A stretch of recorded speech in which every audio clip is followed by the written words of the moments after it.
we're at the top of Pikes Peak today, not the summit, but the upper mountain section. And as you can see, it's a beautiful, sunny, 85 degrees. Not. This is the type of stuff we deal with. So right now we're scurrying to get everything on tire warmers, generators are up. It's probably a little below freezing, 40-mile-an-hour wind. Pretty standard. Welcome to Pikes Peak.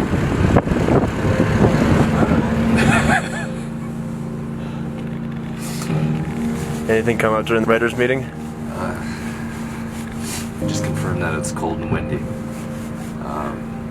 No, nothing out of the ordinary. I mean, as you'd imagine, you gotta be really safe up here. Take your time. Once the sun comes up, it will get a little colder before it gets warmer, but hopefully we can get a little sun on the course. We're gonna take a sighting lap in about 15 minutes.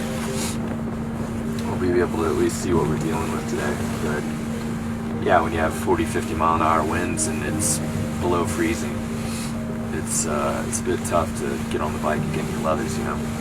But that's the way it is here. Everyone's dealing with the same thing. So we just took our sighting lap on the upper mountain course. It's 39 degrees out right now. The wind's still blowing pretty good. We ran rain tires for the first run just because it was so freaking cold. We didn't want to heat cycle a set of slicks. So there's a lot of strategy to doing your practices up here because of the cycle of how they send people off. So sometimes you'll go first, sometimes you'll go last. If you go first, you have to wait up there till everyone shows up and your tires are going to get cold. When you come back down, you're the first one back up with cold tires. So tire strategy is a pretty important thing to get the most out of practice, and make sure you have hot tires come the most optimal time of day for a good run. Up here is gnarly. You have kind of a mixture of the bottom and the middle section, so you have a lot of high-speed sections, a lot of high-speed corners linking together, but you have dramatic drop-offs on the cliffs, and there's major high consequence up here. And we still have a lot of snow, a lot of ice on the side of the road, so we got to be careful about that. And there's a ton of animals up here, so you got to keep an eye out for those too. So a lot of things to think about this morning. We're about to take our second run in probably 5-10 minutes, and I'm just in the van right now just trying to get a little heat back in my hands, and then we're going to get after it.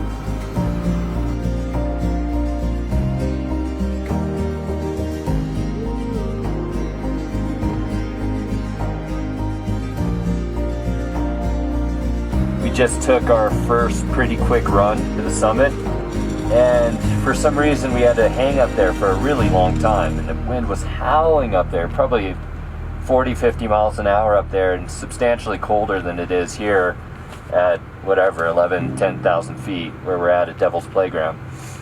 So I just got chilled to the bone. My leathers are fantastic, but they're perforated. You get hardly any protection from the cold. I think we're going to have to start taking those into account and utilizing some of the frost heaves and camber changes to our advantage, almost like a berm.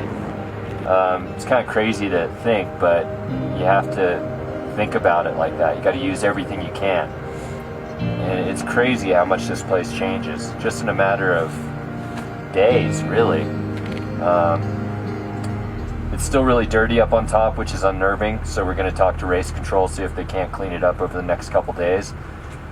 But yeah, man, there's a lot to think about right now, and I think everyone's dealing with the same thing, so I'm going to contemplate on that. We'll probably get one more run, and that'll be it.